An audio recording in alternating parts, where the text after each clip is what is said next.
شب بخیر دوستان عزیز، خورسندی بخش است که در این دل شب علاقه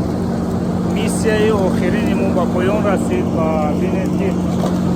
ساکنان باور و ناموس محله خورمده خدمت آخرین کوچه رو منفرش دارند و این پایان کار است و ما باوری داریم که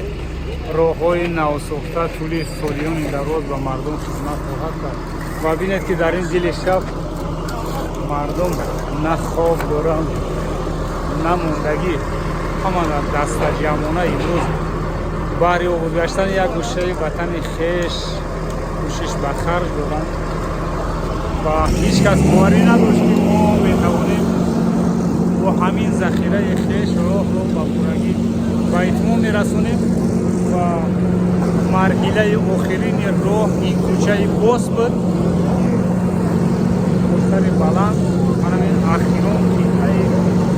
راه رو منفرش دارم،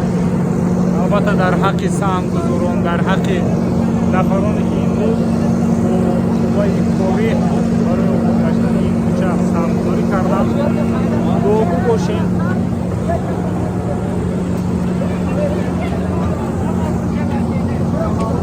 و اطمینان کامل داریم که بازم در آینده ما در اتحادی و همدستی میتوانیم از این دیده کارهای بزرگتری رو سامان دهیم.